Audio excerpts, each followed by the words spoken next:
Dark bleatings, everybody. Couple of things before we start. We're having a very slight switch up here.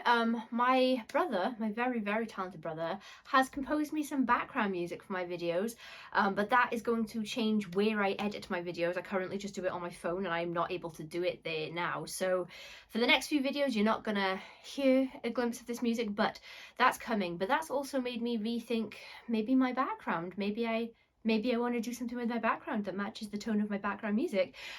So if things suddenly look different in a few videos time, that's why. Secondly, sorry about the sort of break in scheduled programming this weekend. So on a Saturday, normally I have a bookish video, which is what I have for you today. But instead, I accidentally deleted the video I meant to post yesterday as I was uploading things. So I linked a podcast that I was on instead. I was on Our Lives in Horror, which is hosted by George Daniel Lee. He is one of my very favourite people in the world, and I'll link that in the description if you would like to go over to his channel and watch it. And third, just before we get in, I am so excited because I had my first proper package from Titan ever, and Titan is probably my favourite press in the world. They tend to publish almost all of my favourite authors. They publish a lot of Tim Lebbon, Rachel Harrison, Paul Tremblay, and Eric LaRocca, which brings me to this. I received this glorious ARC of Eric LaRocca's upcoming book.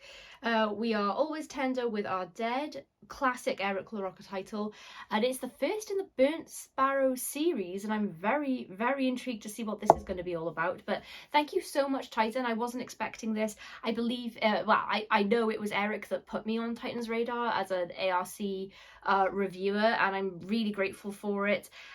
So yes, thank you so much, Eric, and thank you, Titan, and I will be getting to this as quickly as humanly possible. Really excited to read it. Okay, so on to today's video for my channel. We are doing a little, if you like this book, then maybe you'll like these books. I've done one of these videos before, so we're going with, if you like this Stephen King book, try these books. And I made a Stephen Kingish one before, and I decided, because Stephen King has got so many books, and because I so often see online people saying, oh, can anyone recommend a book like The Stand or something? I thought, well, maybe I can, because I've read everything that Stephen King has written to date, except for the newest one, Never Flinch. That is still on my TBR pile because I've been trying to read my review requests first, so saving that as a treat for myself.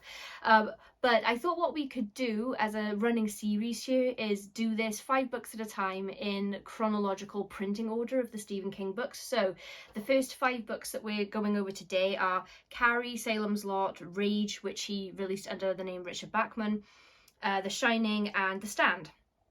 So yes, we got a couple of suggestions for each of these for you. So there are times where I'm not able to think of or find a book that I've read that I know I can recommend to you off my own recommendations that are exactly like any of these, because you're never going to find something exactly like it. But to me, Carrie is a kind of coming of age tale. It's definitely I don't want to call it a female rage story, because she really is provoked for the entire time, which does elicit rage, but she's not like a wrathful person in general, if that makes sense. And it's also about feelings of isolation and what girlhood means and all of this stuff. So what I thought might be good in keeping with these themes, first of all, is So Thirsty by Rachel Harrison. Now, this is not about a woman with telekinetic powers or anything, but this is a female story of change. Our main character is very I don't want to say sheltered, but I think she self-describes as kind of like mousy in her personality. She doesn't take any chances.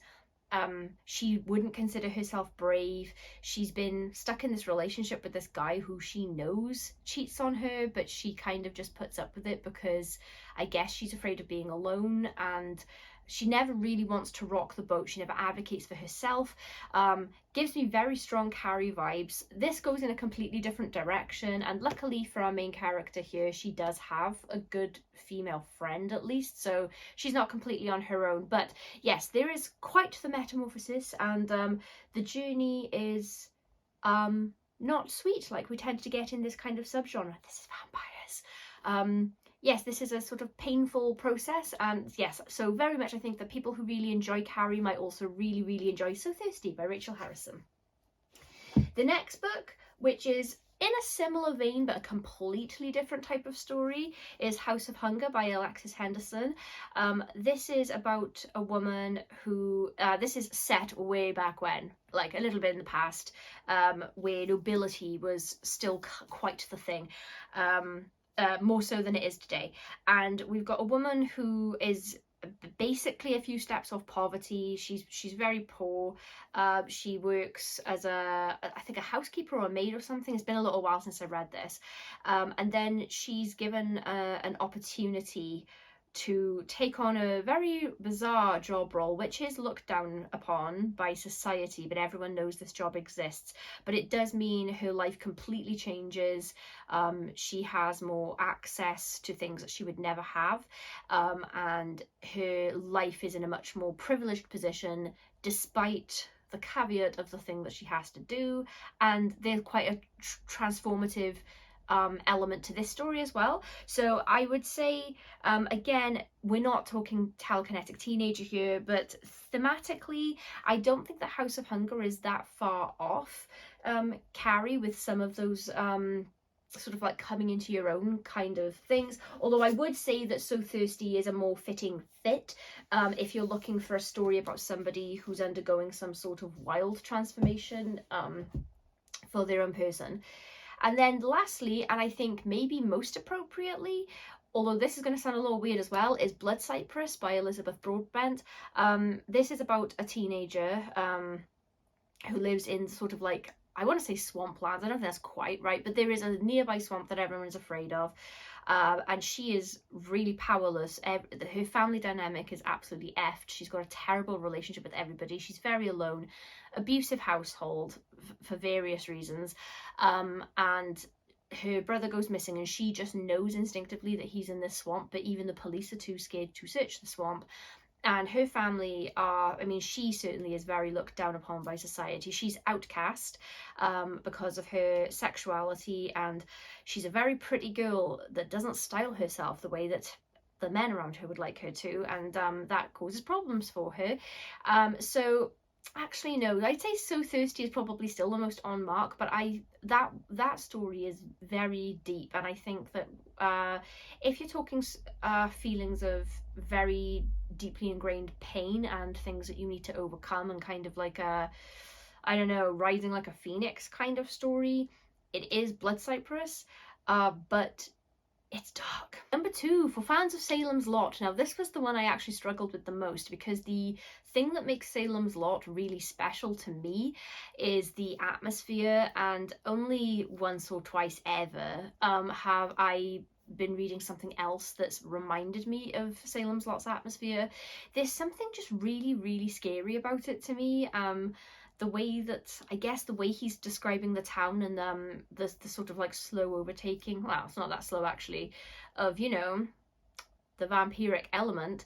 Now, I couldn't find anything that was super like this that's really easily available. So the first thing and definitely the thing that reminded me of it the most, because it is a vampire story, is King Carrion by Rich Hawkins. I've talked about this before. Now, this is actually out of print because this was published by the Sinister Horror Company, which is unfortunately now gone. And I did look, but I don't think that Rich has republished this with anybody else, but I know that the audiobook is still available if you want to get the audiobook, and it's I think you can get it for free, maybe the Kindle version, but I did look this up and there is a version of the book you can get. You just can't get the paperback new, but you might be able to find it secondhand. But this is about a guy who goes back to his very small town, and oh my gosh, there are vampires, and that's where the similarity to Salem's Lot ends, but I will say that the atmosphere was super scary, and the vampires were scary vampires and not like your romantic type. So if you're looking for something that's like quite similar to Salem's Lot, this would be it, although it's a much shorter read. Something else that captured that I feel like everybody knows something that I don't know, no one's going to admit anything that is going on kind of feel, is That Which Stands Outside by Mark Morris, which is a fantastic book, by the way. I've talked about this before as well. This is about a guy who gets into a relationship with a woman, and I can't remember, I don't remember exactly where she's from, but they go there, and so he's in a sort of foreign land. He doesn't speak the language, so he only has her to rely on, and he notices that everybody reacts to her quite strongly. She does not seem popular. They've gone back for a funeral, and then he also realizes that like there is something going on here, and it feels that other people know about it, but no one will just directly acknowledge it. And so if that's the kind of thing that you like in Salem's Lot, that kind of something's going on under the slimy surface of an otherwise normal looking town, then this would probably be something you'd really enjoy. Oh, and I haven't read this, but I asked my fellow reader fans for direct comparisons to Salem's Lot because I really did struggle. I was trying to do 3 books per Stephen King book to recommend to you, and I've added this to my own wish list, but I can't personally vouch for it yet. But They Thirst by Robert McCammon was the book that just kept coming up over and over and over again from fans of Salem's Lot who were recommending things to me that were like Salem's Lot, so that might be worth checking out as well. I don't know, but I have added it to my wish list for when I finish my reading challenge. Okay, number 3, Rage. Now I do only have 2 recommendations for this, and I don't know how many fans of Rage there actually are, because this tends to be quite lowly ranked amongst Stephen King fans. But so if you're not familiar with Rage, this one Stephen King did have taken off the shelves, so you can't buy it brand new anymore, but you might be able to find a second-hand copy. I found it in the Bachman books, which was 4 Bachman books in 1 volume. This is basically about a school shooter. People don't like it because they think that Stephen King sort of glamorized school shooting and they made the main character too empathetic. I actually disagree. It's not one of my favorite books at all, but I wouldn't go as far as to say that he glamorized it at all. I don't think that was the point of the book. So if you're looking for a story like that, but maybe with a lot more depth, I think that was the issue. This was one of Stephen King's earlier works. The obvious choice is We Need to Talk About Kevin by Lionel Shriver. I'm not sure how you pronounce that. If you've seen the film, which was fantastic, harrowing, but don't get me wrong, great filmmaking. This is directly about a kid who goes that path, and it's very much about the journey getting there, and it's a very, very hard read and a very hard watch, but it's if that subject interests you and you want a very human story from a few viewpoints where you're seeing the effect on not just the victims and the killer, but the people in the killer's family, then this, I do really recommend this, and I recommend the film as well. It's really thought-provoking and really, really hard to absorb, but it's excellent.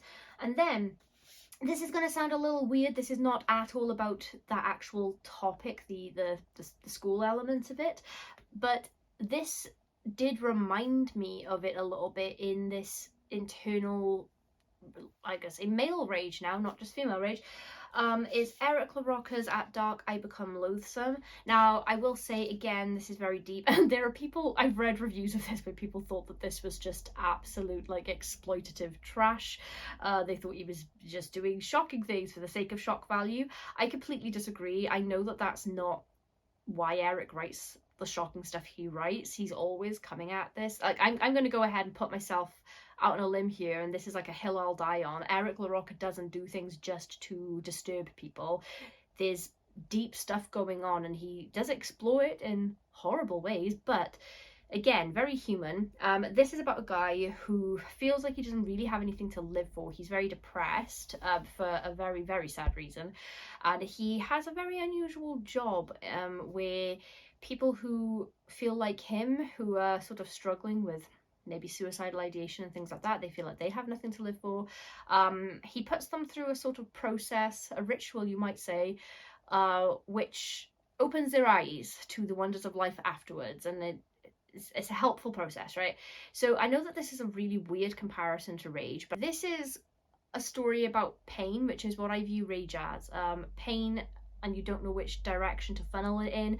I feel like the guy in this book funnels it in a healthier direction, even though some people, if you've read this, you might be looking at me thinking, what are you talking about? But that's genuinely what I took from this. I think that Rage is about pain, unprocessed pain, and I think that this is about unprocessed pain and loose ends. So I would recommend this, and just recommend that in general also. Okay, next we have The Shining, and I thought that I would easily be able to find a haunted house story or haunted hotel story that would be similar to The Shining, but again I went more for theme, but I did try to stick on location, but I just didn't want to churn out recommendations of things like Hell House and, you know, The Woman in Black, stuff like that has a haunted location specifically, because those stories are so different to each other and different from The Shining. So the first suggestion I got for The Shining for you is Children of Solitude by Michael G. Williams, which I recently read, and this is about a guy whose mother died and he did not get on with her. In fact, he is kind of relieved to hear that she's dead, but he goes back to her home, which he believes he's going to inherit, along with his brother, who still lives on the property in a different house, and she owns a bit of land around it and everything. But then it turns out that there's something kind of malevolent going on with the house itself. Maybe it's the house, maybe it's something in the house. They're not really sure what it is, and it affects the people who are in close proximity to it. So I got real Shining vibes because of that, but it is a very, very different story. Like, you know, there might be some ghosty stuff, I don't know, maybe it's not ghost, maybe it's something else, but like if that kind of gothic creepy feel that The Shining has, this has, and that idea of the supernatural elements kind of like manipulating the people around it captures that as well. And then in a sort of similar but completely different story kind of vein, we've got Self-Storage by J. Bonenzinger, and this is about a father and son who, it's Christmas time and the father and mother are split up, but he has the kid over Christmas and he wants to go collect something from a storage lockup, and they get trapped inside, and it's the holidays and they don't know when they're going to get out. And so that element of it really reminded me of The Shining as well, because there is nowhere to go. Like, they can't get out of this place. No one is going to turn up to save them, so they may as well be in a blizzard in a hotel up on a mountain. And also the dad has some addiction issues which become quite the problem once he goes into withdrawal and they can't get out of the storage locker. So this is about a dad and son in a horrible position, lots of little similarities to The Shining, but a completely different setting, different relationship. So I think that people might really enjoy that one as well. And then, Hearthstone Cottage by Fraser Lee. Now, this is probably the most similar to The Shining, in that this is about a group of people who go to Hearthstone Cottage, and the weather outside is ferocious, and stuff starts going a little weird in the cottage. So I can't really say much more about it than that, because the things that I really like about it and the stuff I draw comparisons to are kind of spoilers. But yes, that's well worth checking out as well if you enjoy sort of creepy, isolated location stories, and if you want something that's kind of similar to The Shining. And lastly, The Stand. Now, I read a lot of apocalyptic fiction, and this was the one that took me the longest to figure out what specifically to recommend to you. And I'm trying not to retread stuff that I've talked about loads, but these are the most direct comparisons for me. So first of all, I've talked about this a lot, so I'm not going to go on about it too much now, but Dave Jeffries' A Quiet Apocalypse series, I would say.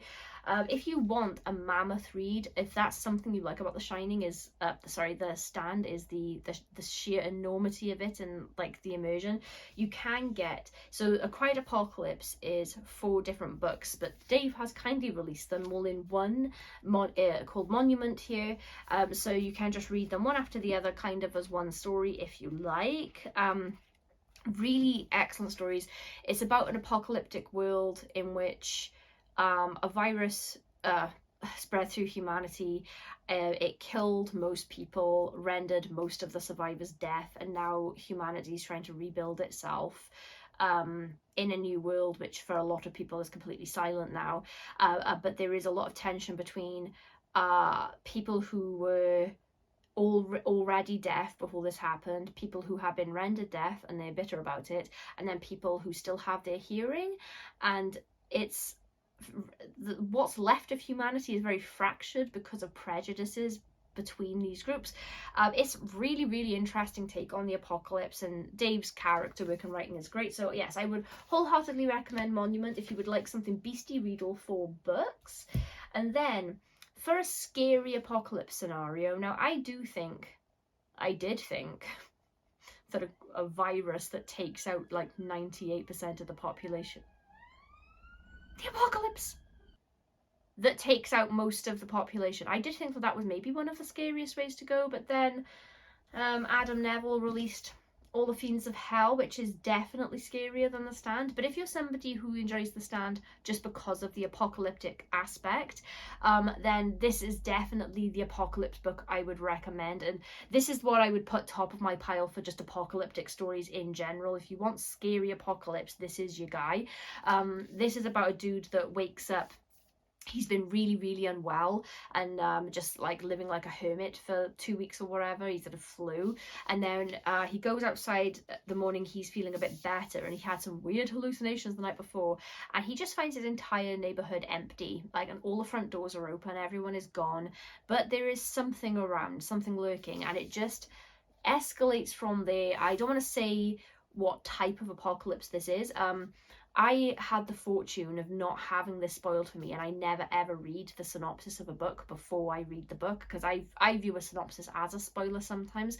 And if you can go into this blind, if you don't know what it's about, I do recommend going in blind, because I had 2 ideas about what this might be, and it was really fun for me that I didn't know, but the type of apocalypse it is stated in the synopsis if you read it. So I recommend going in blind if you can. But yeah, the only similarity to The Stand is that this is an apocalypse, but I had to put this on a comparison list. And then I guess what I would say is this the most similar? Coldbrook by Tim Leben. Again, it's an epic beastie story. You can spend a lot of time in this horrible world getting lost, and this is kind of virusy, but it's zombies, obviously. We've got running zombies and slow creepy zombies, so best of both worlds with the zombies here. And it's the beginning of this really reminded me of the beginning of The Stand, and I'm sure that Tim wouldn't mind me saying that I think that subconsciously, if not consciously, Tim was channeling The Stand a little bit with the opening, because the opening of The Stand is a security guard, I think, that works in a sort of like government testing facility, fleeing because something has got out of the lab. And there's a very similar opener here. It's so exciting, it's so good, and I just absolutely ate it up. But yeah, this, if you want a beastie apocalyptic book that went 1 step further than just a virus and made it zombies, then this is your guy. So yeah, I hope that there was something new there. I know I've retreaded books that I've talked about before, and I'm really, really, really working very hard to make some new videos that aren't me just repeating my love of books I've already talked about at length on the channel. Just hard because I'm making videos quicker than I can eat up a lot of the books, if that makes sense. So I'm trying to read a bit faster and dig back through my memory about things I read and loved before I started making videos on this channel. But I hope that you enjoyed that. So that was recommendations for people who enjoy Carrie, Salem's Lot, Rage, The Shining and The Stand. We will have the next 5 books in Stephen King's back catalogue on the next video of this. But let me know if you want to see more videos of this ilk, because I'd be happy to make them if people want to watch them. The next bookish video is going to be an update on my Read What You Own challenge. I am delighted I've managed to read 15 more books since the last time I updated you. We're getting closer to the end now, where I can buy some new books finally, and I'm going to tell you what I'm going to buy as well, and I'm very excited about that little shopping spree. Okay, see you next time. Bleed.